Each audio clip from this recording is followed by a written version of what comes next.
Good afternoon, everybody. We are live. My name is Helena. And I'm Kelly. We are Speaker Insight, where we help speakers, authors, and coaches to build a portfolio business, but on your terms. And today we're going to be talking all about nurturing your audience and whether you're actually using email to its greatest effect or not. So, as some of you are joining us, I'm just going to do the normal preamble of if you're not joining us live, if you are actually watching this as a hashtag replay, tonight, tomorrow, or next week, Next whenever year. you are watching this, next year, then please, please, please do put the hashtag replay in and know that you can ask questions about the topic because it's obviously relevant for you in that moment. So please, please, please never stop yourself asking questions.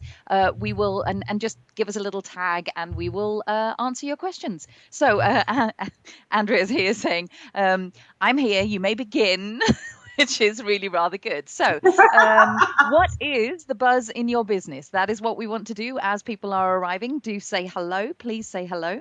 And tell us the buzz in your business. What's exciting? What's inspiring you? What do you want to inspire others with that you are doing? How might you do that? For us, the buzz in our business, we hit another milestone. We are so excited. We run a brilliant, wonderful, amazing, engaged, and really talkative group called the Connection Hub, where we kind of huddle together all the speakers, authors, and coaches, but also the people that support them, the people who kind of work in the background to make their businesses work so they can go out and be the change makers that, we're encouraging them to be. So the Of course. milestone for us is that what are we, 2.5 years down the line, and we've hit 7,000 people in the hub. So thank you, thank you, thank you to all those of you who kind of helped push that over the edge over the weekend by inviting friends. We always appreciate that.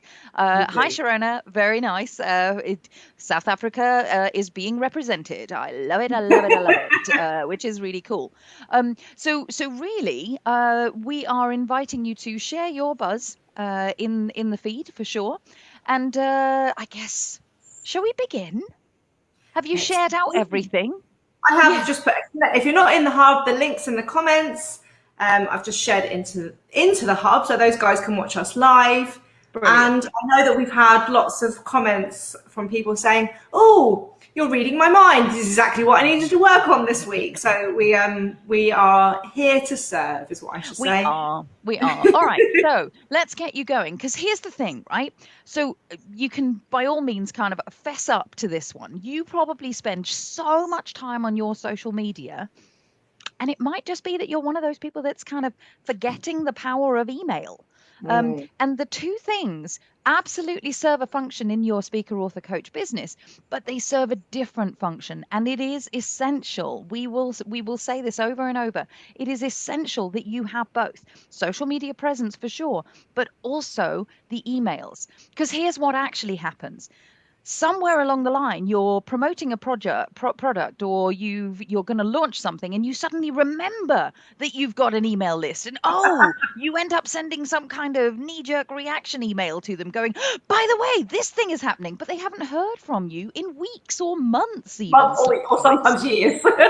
Yeah, yeah, there is definitely some of that going on as well. So if you're one of those people, maybe don't fess up, but just sit there and hang your head in shame for about 3 seconds, then pay close attention, get your notes out, and because what we want to do is we want to share the power of email. Because actually, here's the thing: if all you're doing in your emails is promoting and promoting and promoting, that's one set of things that we don't encourage at all. But if the other thing is that you are haphazard and they don't know when you pop into your inbox, and it's just something that you're saying off the cuff, and then people are eagerly waiting for the next one, but it's months later, that also doesn't do you any good. So we want to really talk to you about something that we care about, which is nurturing people, which is actually bringing them alongside, building the relationship to you. Because here's the thing: marketing is an ongoing thing, and it requires a Shock. flow.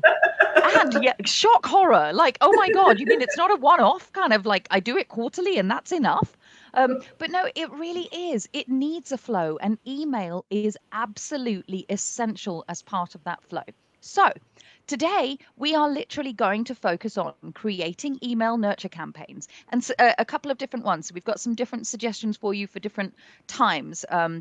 that are coming in. Because what you want to do is you want to build trust and a relationship with your audience when they actually choose to opt into something. So if you've taken time and effort to create something amazing that is going to help them with the problem, you know how this goes, with the problem that they're sort of sitting there, they can't see beyond, and you've created a fantastic lead magnet, and there's a squirrel on my garden fence that's just actually sat there eating. Sorry, totally, just literally squirrel.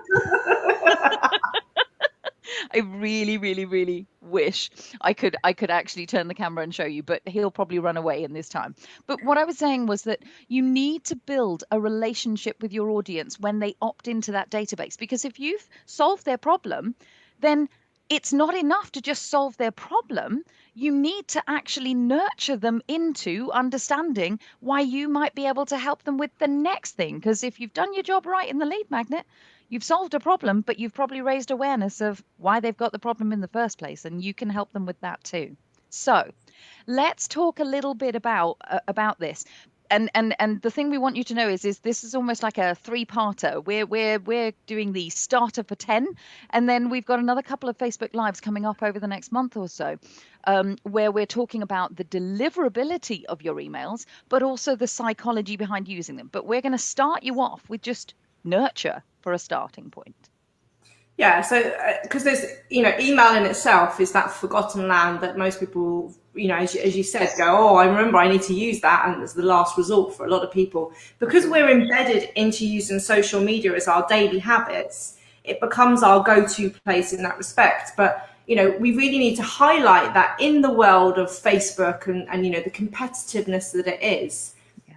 When you're running a group or a page, less than 10% of people are even going to see that post, because you're fighting against algorithms and advertisement and all these types of things. So you've got to consider how many people are even seeing your content, and then let alone taking action and actually, opting in or buying or whatever it might be. So we're strong believers of engaging with people where they're at in social media land, and building your email nurture, your email database at the same time. It's not an either or. They complement each other. They can work together, and we can do a live on advertisement to see how you can use them both, later on in the year.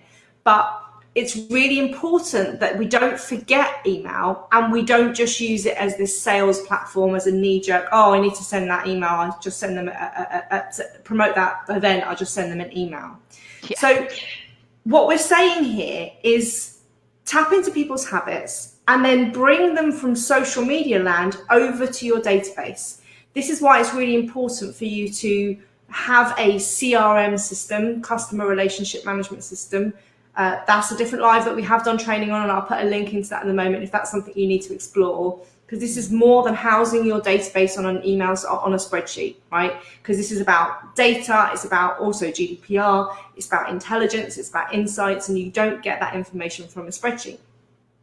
But what we do is we want to move people over from social into your email database, because at least then you have control on whether the email lands in their inbox, right? Yeah. Well, on social media, we're playing a bit of a, throw it at the wall, see what sticks. If that person was online at that time and the algorithms were in your favor, but still less than 10% of people are going to see that post. Actually, right? that's more like Russian roulette, actually. It feels much more like that. It's like, oh, let's see just where the bullet lands. Yeah, and we do know that there are still problems with email deliverability, which is why on the 21st of June, we've got July, God, I'm already 2020, right? I'm in the right year.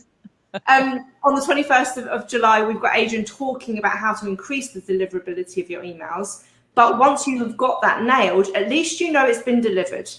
Now we need to work on, subject headers and titles and psychology, which we're going to have another live coming up about that. But in order to have it in place, what we want you to do is have an automated email nurture system that basically builds rapport, builds relationships, brings people into your world in a non-salesy way. What I am not saying here is the things that we all hate. I'm sure you hate it when you opt in for something and immediately get some sort of sales email saying, because you did this, buy this straight away. This is not what we are promoting. It's completely against our values, and you haven't earned the right to sell yet, in our opinion. What we want to do in this live is help you, and the word is nurture, right? Nurture does not mean sell them to death, right? Build a relationship, build trust, understand them, get them to learn more about you. And at the end of it, you have earned the right to then say, can I take you on the next step of the journey? I'm not saying you don't sell, but there's much more that needs to happen in here. So in order to bring the people from social media over to email database, the first step is that you need to create lead magnets, right? Lead magnets will then, where they opt in for something, they're completely free. They're of value. They're what the avatar and the customer wants and knows that they need.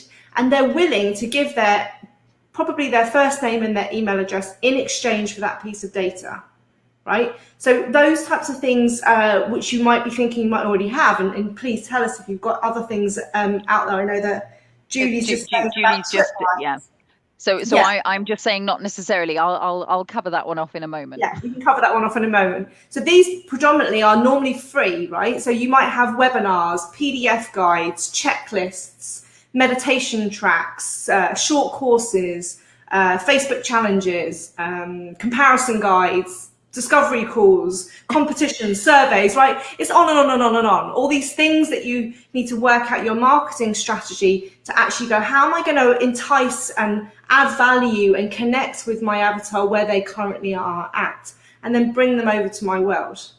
Most of you are good, right, at then sending the first email in your CRM system that then delivers the guide, the whatever it is. But most people then leave it there. They send that first email and they forget to then continue that relationship with them to take them to the next stage of the user journey, right? Are you dying to say something? No, I'm just enjoying that you're just going to do all of it. I'm just going to watch you now. No, that's it, right? So that's what we want to do is just have those lead magnets and then make sure that you do the next step. No, I completely love it. Sorry, I'm teasing Kelly. We're having a bit of a fun day at the moment. It's like she's a little bit on fire, so I just love it when she does this. And it's not like we're not passionate about these types of topics. No, right? and the thing about this is we really want you to riff off of our passion for this, because that actually kind of works. Andrea's saying, I've just written a quiz. May not sound like much to others, but proud face. Which is really cool. And the thing about this is that quiz then deserves the attention that it can generate. So any one of the lead magnets, any one of the things that Kelly just talked about, the last thing, if you think of that as a product or a person almost, you don't just want to kind of go, oh, that was great, and then leave it behind, right? You want to actually say, hey, how are you? You know, what's going on? So as Kelly just said, you know, you might get to the stage where you've created that and you've even written the first email that goes, hey, I'm so glad you've downloaded my XYZ thing, you know, or whatever it is. And that is designed, if you've got a CRM system, and as Kelly said, she'll pop a link in for those of you that don't know, you know, sort of you've got customer records management. So, you know, it's your management system for you automating email responses, but it does so much more than that as well.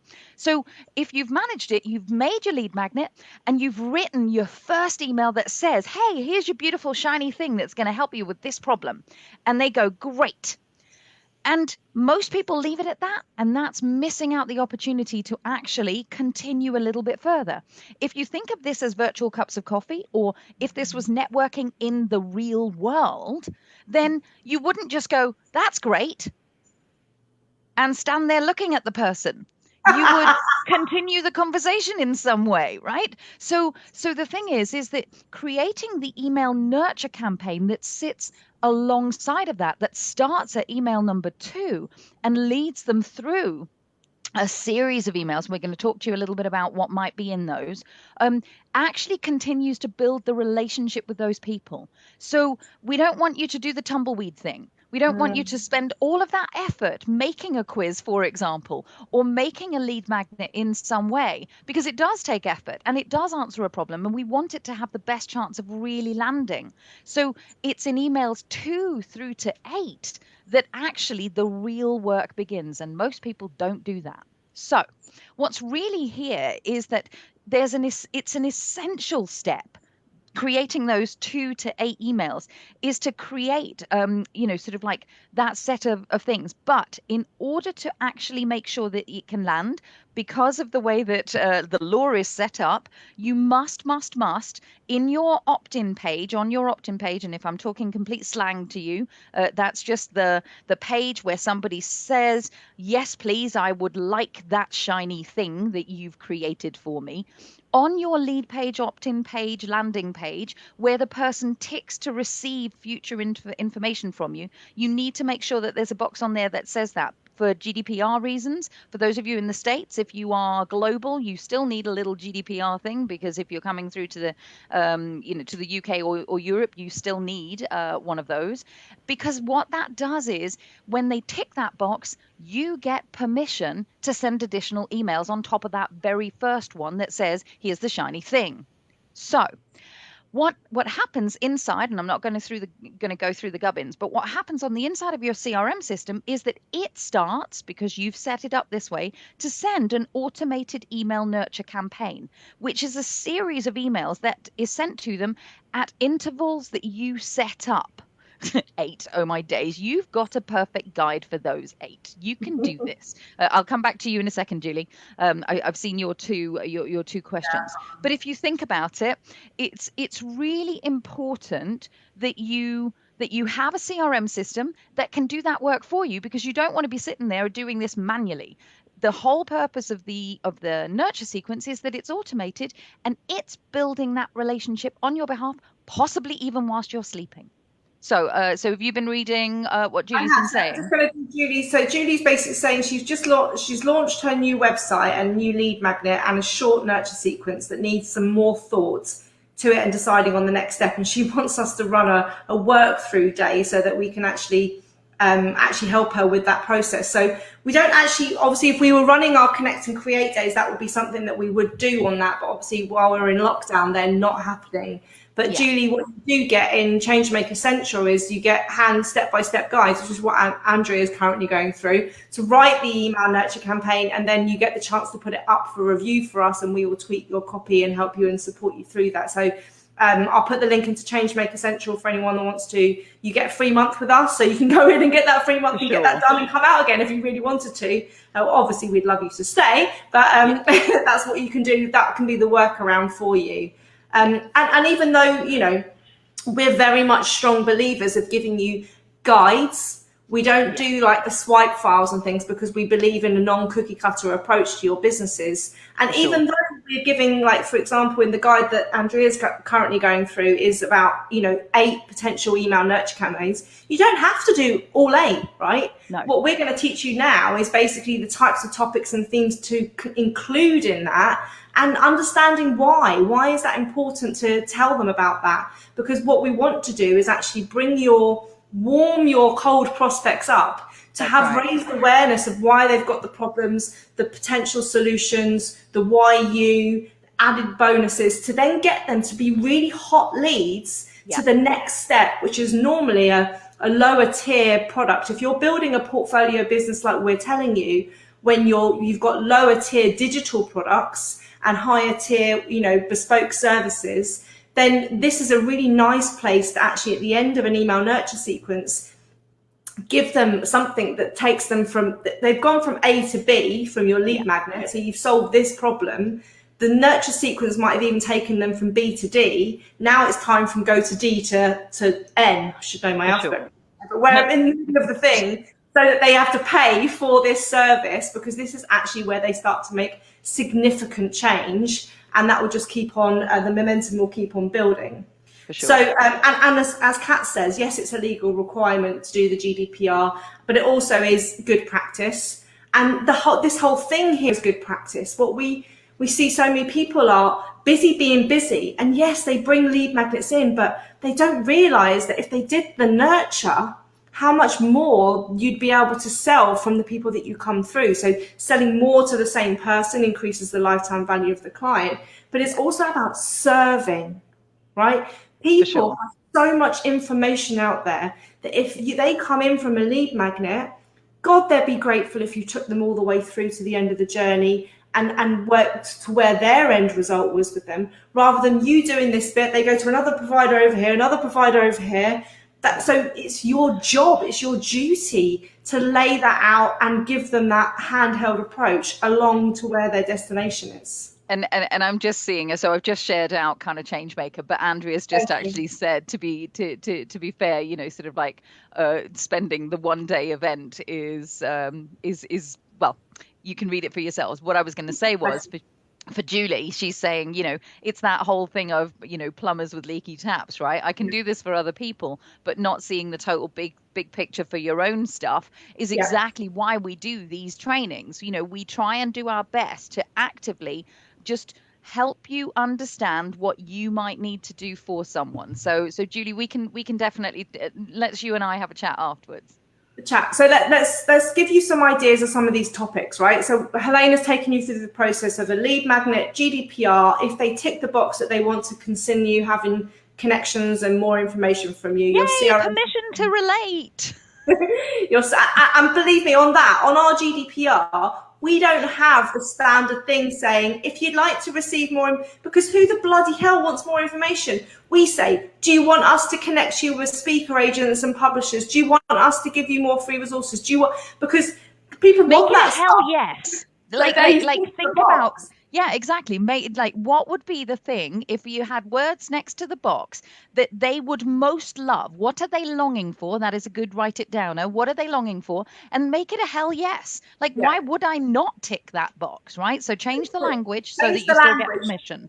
But and we've done GDPR trainings before in the Connection Hub, but they have to opt in and not opt out. So they have to physically tick the box. It can't be pre-ticked for them, but I'm not doing a GDPR session. Right. So they have the lead magnet, they opt in, they go into your CRM system. The CRM system either tags or differentiates it. You can now continue to market to them. And this is the place to set up an email nurture campaign. Now, the first email in an email nurture campaign will be the deliverable of what they've opted in for. The registration for the webinar with the link, the download of the PDF, the MP3, whatever it might be, right? Kat's gone off to check what her GDPR says. Okay. That's what I'm giggling at.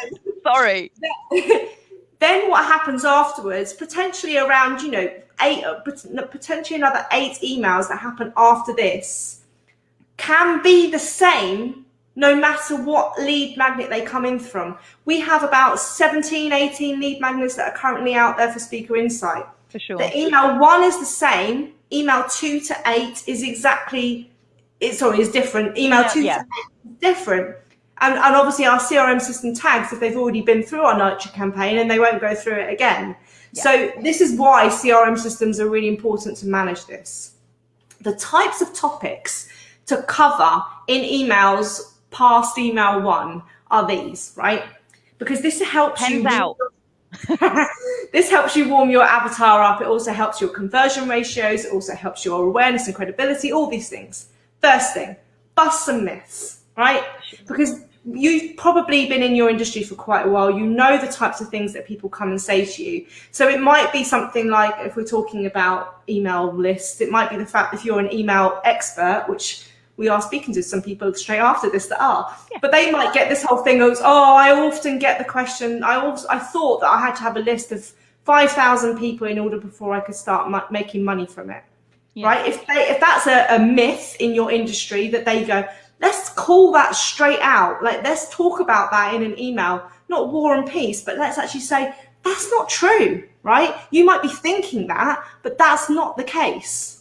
And so the thing, yes, I do. Thank you. And the thing about busting myths is that what you're doing in that second email, so the second impression, sometimes it's like the first impression is the thing that you give. The second impression of you is actually you helping them to see the possibility where they'd already shut a door, you're opening the door back up. That's why busting myths is usually a good place to start this nurture campaign, because you're putting hope back in where they may even not even have realized that hope was available. Yeah. And you'll normally find that people have set up email nurture campaigns. The second email is, let me tell you about me, right?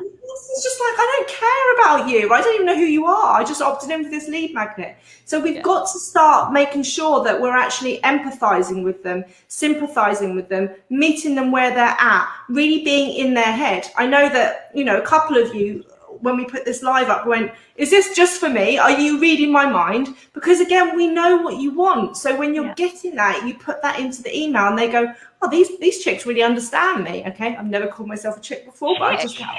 Anyway. What? I don't know. So the next one, right, is also, and that could be a fit topic for one of your emails. Another one is to overcome the biggest objections that you get. So when you're having those sales calls or you're actually in your closing, and you always get, I mean, we all get the time and money types of objections, but you might have specific ones. Julie's clucking. So think about, what is it that stops people purchasing and going to the next step with you? And potentially what you can do is you can demystify, give them solutions to this so that they can actually get out of their own way of even being blinkered, as Helena said, being more open. You don't then close them, but you just open them up of, oh, this might be possible. So if you are saying that most people go, I love to do this, I just don't have the time, then what you would do is you would illustrate in an email a case study or something where someone had no time and how they managed to work with you, how they managed to do it, and what result they got. So, you know, that person's going, God, that person was running 4 businesses, had 3 kids, blah, blah, blah, blah, blah, and they still did it. And they still got the result that I wanted to. Oh, isn't that interesting? So that could be something. Handle the objection in a way that, I know that we've got people on here who are sales trainers like Sean and stuff who will know how to handle objections. Put that in one of the emails.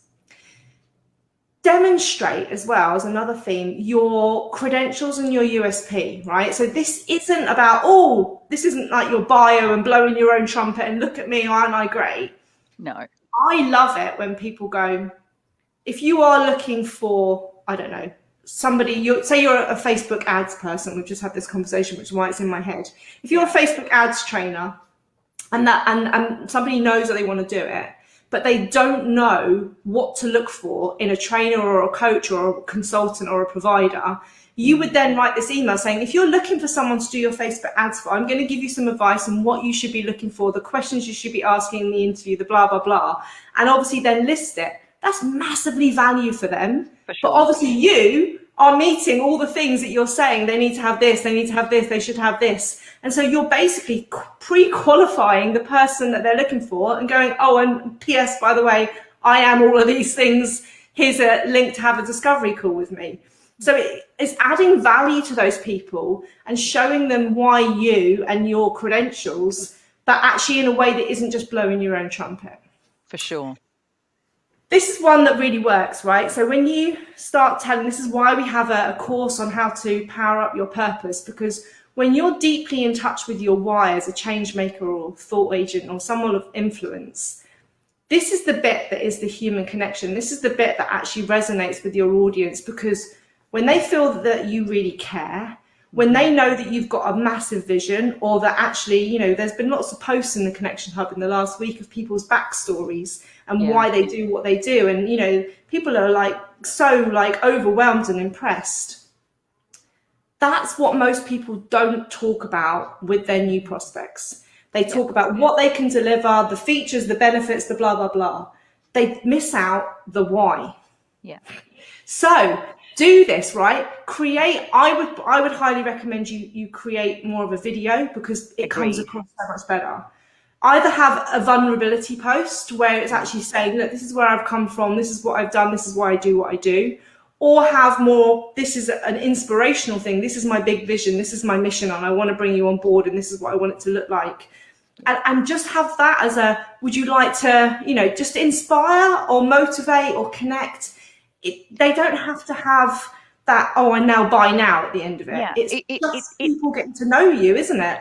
Exactly. And it just taps into, if you think about it, if they've by now kind of, you've added massive value by overcoming some of those objectives. You've made them think already. You've kind of highlighted what the credentials or the credibility might be. You've added some extra value. You've given them some extra stuff to think about. They probably do want to get to know you by now. They've got you've kind of a little bit like I keep saying at the start of Buzz in Your Business, you know, what's intriguing you.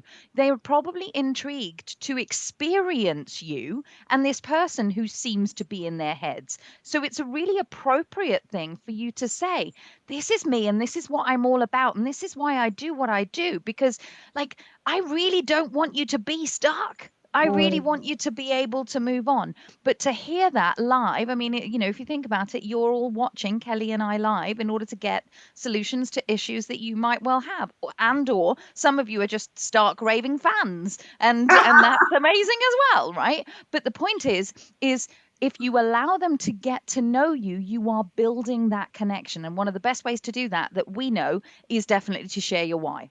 Yeah. So a couple more topics and things to include. One of them is actually promoting your social media channels. So a lot of people who have, I say, okay, so you've got, you know, 5,000 people on your email database, but you've only got 100 people on you on Facebook. Have you ever told the people on your email database that you run a Facebook group? Oh no, right? So let's marry these two worlds up. This isn't a blatant email just saying, hey, come and connect with me on Facebook, Twitter, blah, blah, blah, because you have to give them a reason, right? What are they missing out on by not being connected with you on Facebook? So for us, it would be, hey, did you know we run a Facebook group? We do live trainings every Tuesday. We do this, we do this, we do this, which you're not going to get access to if you're just going to wait for an email to come into your inbox via us. Yeah. Then give them the link and then tell them what else you do on the other platforms so that people can connect with you where they're at, right? Whatever their social media platform is, you give them the links, and obviously you only put the ones in there that you run. So just tell them what they can do. But this makes sure that you have an even following basis across both of them so that you can keep that relationship connected, because we want this to be a joined up approach. For sure. One of the things that we teach, especially those guys that are watching that are in our membership and have been on our retreats, we're heavy promoters of creating your own intellectual property, your own frameworks, your own methodologies that really stand you out as a speaker, author, or coach. And actually, this is what you should be telling them about in an email nurture. Not just about, oh, here's my framework, this is what I do, but you want to be telling them, because this shows them, your framework should show them the journey that you can take them on. So we can help you when you're here, and this is where we stop helping you. We might signpost you to other people afterwards, but this is our sweet spot of our delivery and what type of results we can help you with.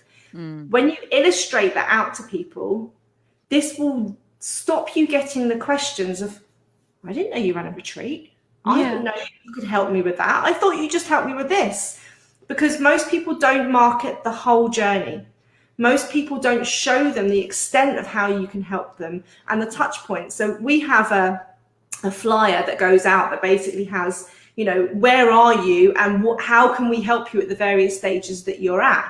That basically people then go, oh, that sounds like me, I need to do this. And it basically holds their hand and reduces the oh my God, I don't know where to start. What we love. I'm smiling at Susanna's comment, which is, hi ladies, great topic. I think many emails go to spam. How do we change that? You book the 21st of July into your diary at 1:00 and you listen to Adrian.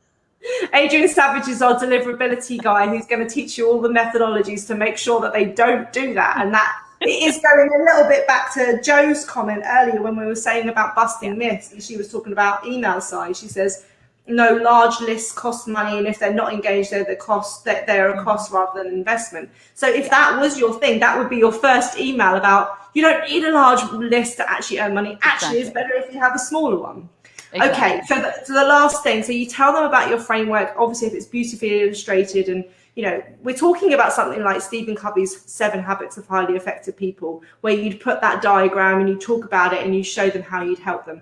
And in that email, you include results, ROI, testimonials to prove that your module works, right? Not just this is what it is, this is the results that this process has got people so that they get third-party endorsement. For sure, for And sure. at the end, when you've created this, because all of this is doing is getting that person out of their own way, dealing with the things that are the limiting beliefs or the objections or the reasons why they can't do it, helping them make the decision that you are the next person, telling them the journey that's ahead of them so that they know what they need to do to get where they want to be, not telling them how, but outlining that journey and that path for them, and then going, if you're ready to now take that first step on the path, you're going to need some sort of bespoke one-to-one or in-depth training. This is my solution. Yes. And this is where we would highly encourage you to have a digital product that's sub £200, that's within an area of a price region that is not too risky for people to say, okay, they get me, I like what they do, I'm willing to do this, I've got this problem and this need. Yeah. And that whole process from content to lead magnet to email nurture to sale happens automatically. Yay! Right? So we work up in the morning and we get emails from Stripe saying, we've got digital courses out there, right? So we have sales that happen overnight and we haven't done any of that process other than set it up and monitor it. This is residual income. It's not easy.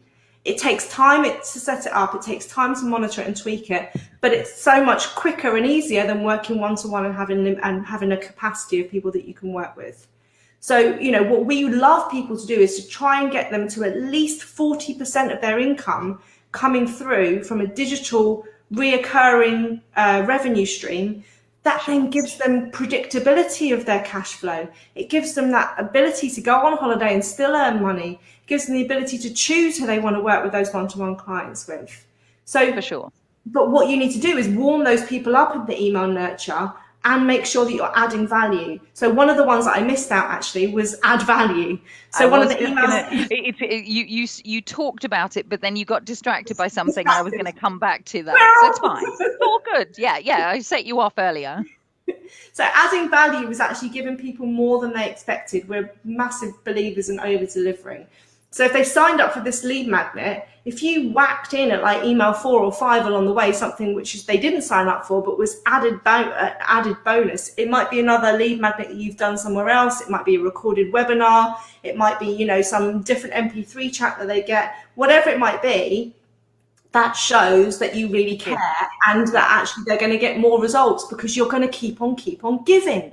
It shows that you care, but it also shows that you understand. So, of course, within that nurture sequence, it's a relevant other lead magnet and or document that you might share with them or webinar in some way that allows them to get even more or even further along with the problem that they've actually got. So it really does help them to just understand. I know I'm just letting her go, Julie. I'm just letting her go today. I'm like she's taken over half of my bits and pieces. I'm like, oh good, that's great. I can just drink my cup of tea. It's fantastic. It's good. We're like a comedy duo today. No, don't zip it.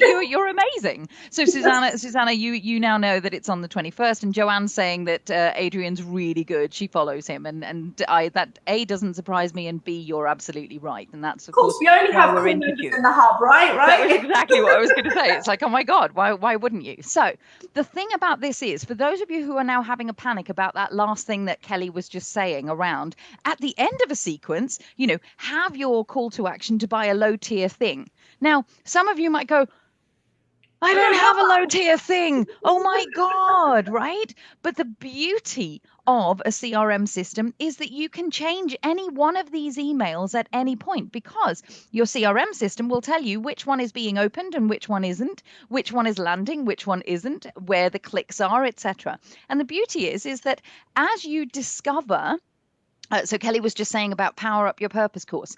Now, we had our email nurture sequence written at least a year before the Power Up Your Purpose course was ever written.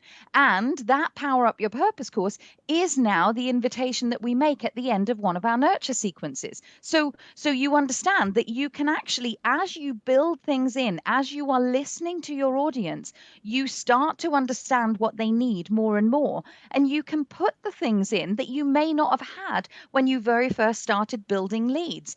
Our whole thing here is start building a database Just do Right it. now, right now.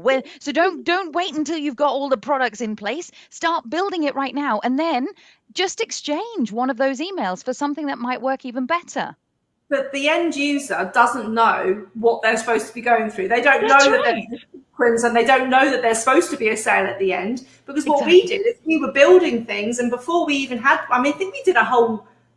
Did we do a We whole year before we had we any? did we did a year before we offered bloody anything. No, we didn't. Before we had digital products, I think we were about Yeah, a I year. think So you're what we right. did is they went to the end of the funnel, and then they went on to our monthly newsletters. So we were Yeah. still keeping in touch with them, but then we just added that last stage. When we started to create the membership site and the online courses, that became the last email, but that was added much later. We still made sure that we nurtured people throughout it when they came in. So, oh, hang on a minute, I've got Andre and Yeah. Andrea's. Yeah. I believe It, you are yeah. also talking to the two other boys. Yes, we are. That's Yeah. who we're going to do a live with soon. So that Yeah. we're talking to them straight after this, actually. Yeah, so definitely. Yeah. We're all about email at the moment. Yeah, we're all about email because we want you because we know. So here's the thing.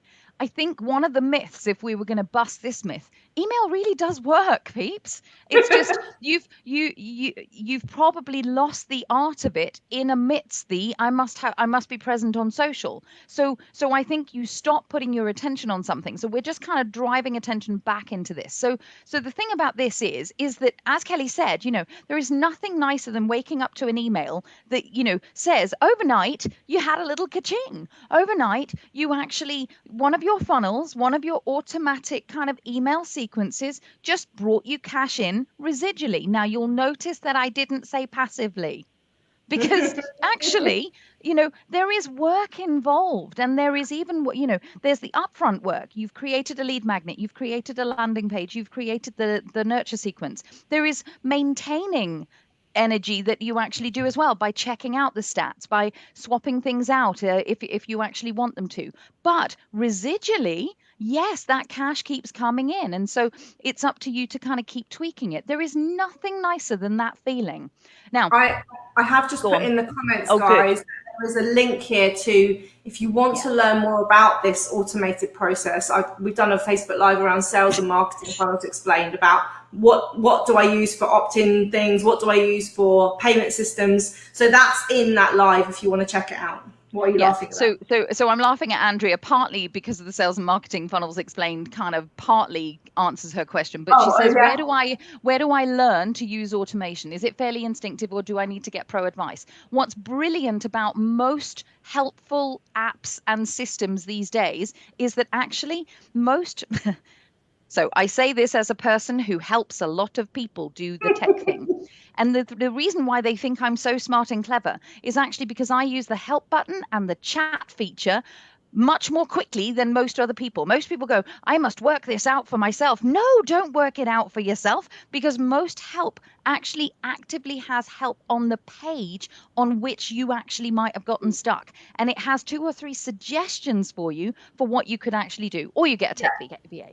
And I love things. One of the CRM systems that we use is Active Campaign, and For actually what sure. they do is they have templated funnels already set out. So they're asking you, is this a webinar funnel? Is this a lead generation funnel? Is this a blah, blah, blah? And you can actually see how they've mapped it out, and then just change the copy and the layout and the templates. And for those of you who like to do a test run, just pick one of those and work your way through it and go, oh, that would work for me, that wouldn't work for me, that would work for me, that wouldn't work for me, and so on. So with all of these things, please don't reinvent the wheel, is what we're Yeah. saying. Don't think you have to learn it from scratch. Actually use the help buttons, use the help features, and ask the questions. Kat's saying she's getting to grips with Active Campaign. It's delicious. We love it. And many people probably would not use the word delicious to apply to a system, but that's the kind of geek Only that I geeks. am. Only geeks. Which is cool. Right. Okay. So here's the thing. Sort of the sales and marketing Facebook Live that we did will really help you with this process in more detail, kind of mapping things out. But the other aspect that you need to understand about nurture sequences is that that's the onboarding, that's the first impression, the lead magnet that comes in. Here's the second hurdle that a lot of people fall down on. You have to nurture your customers once they become your customers. So if they've bought a product from you, please, please, please, whether it's an online course, whether it's an event, whether it's a book, whether it's the coaching package that you've just had, or the membership site welcome that you've just had, don't just send them that one email. Use a nurture sequence to actively start them on the process of using that to the best effect. Because Yeah. so trust me, waitress for 14 years, 11 of those, I opened 17 TGI Fridays. Trust me, customer service is all about being aware of people's needs and fulfilling them before they even realize they have a problem. Your nurture sequence at the purchase of a product is the thing that helps you fulfill their needs before you even do it. So let's say they have just signed up to your membership. The first email is a, hey, welcome. Let us show you around. Let us actually tell you what on earth you've done. And you're probably, because here's the thing, at that point, they may still be doubting. They may have gotten really excited and gone, oh my God, this is the answer to my dreams. And then as they hit that first email, they might still be in that tiny stage of doubt. This is your perfect moment to really cement in the relationship and go, you made a great choice. And here's why. And then you have a nurture sequence that absolutely then allows you to do a range of things. So let me give you some of the things that you could do in that post-sales piece that just makes them love you and just makes them, and this is important, use your product, because when they use your product, you get to share the results that your amazingness creates in the world, right? Because it's all well and good if they make the sale, but if they don't use it, then that ought to, I'm on a soapbox now. I've realized it's like, what? So the thing about this is that really you want to be covering some of the types of contents and topic around these sorts of things. So definitely that welcome kind of email, but the how to use the thing that you've just got or how to get the most value out of that. The other thing is a little bit down the line, 2 or 3 days later, you might go, hey, how are you getting on?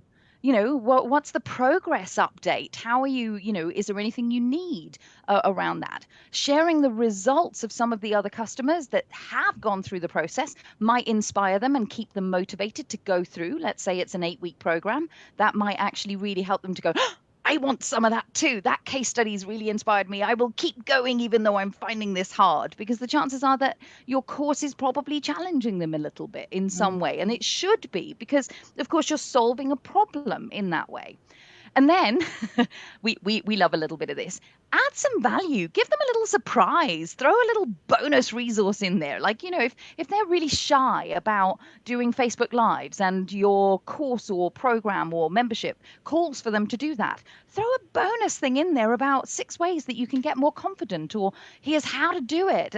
Or here's even a secret squirrel group where you can go and practice your lives with other people who are also doing secret squirrel stuff or whatever. You've got squirrels on the brain. I've got a squirrel on the brain. What can I say? It's probably because right now, I don't know what's going on around my house at the moment, but there are 2 pigeons fighting outside right now. So squirrels over here, pigeons over here. I'm really quite, I think I'm doing very well. Right? Exactly. It's like, woohoo, here we are. So I think Susanna, so Susanna's tagging people. That's brilliant. I totally love it. I was like, oh, have I missed something? Now, so the other thing that you can actively do with those kind of post-sales emails is don't be shy. Ask for the feedback. Ask for feedback. Is this working for you? Is there anything I could do better? And then don't be shy. Ask for testimonials. Are you loving this? Could I have a testimonial, please? Because otherwise, how else can you share that something works? So the thing about all of these is, and this one's the most important one, so it's a little bit like the call to action in the nurture, in that initial nurture, highlight to them when they get towards the end, what's the road ahead and the next upsell in that way. So, we talk about the user journey that keeps on coming through. That's really what we're talking about here. So I'm going to take a breath now because I got excited about that. I love that there's lots of pictures of squirrels in our feed. I know. Sorry. Okay, so we're already at whatever we are, half 50 minutes. We always go over. I'm sorry, but you're tagging her husband. I know, it's great. It's just also, great. Tag whoever you want, darling. Share it out. So just have a review, right? Think about where you're at.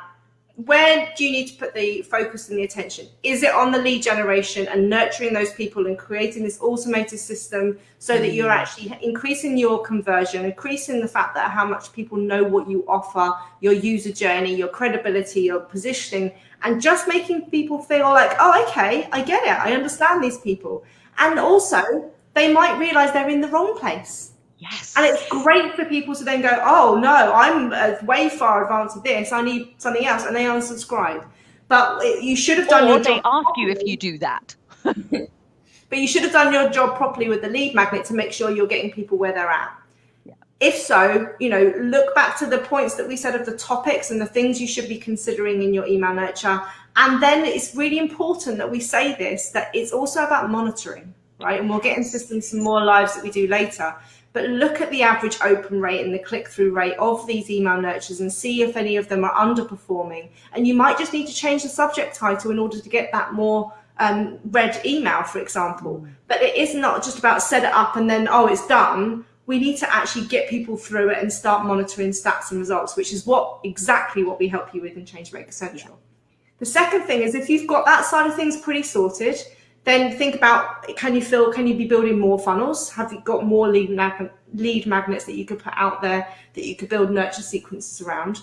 Or do we now need to draw our attention to our customers and actually saying, how do we nurture them? How do we feel that, I hate it when people go, oh, thanks very much, take the money, and you never hear from them again. They don't want to answer any of your questions. They don't want to hear from you. They don't want to engage because they've got the money and they've run.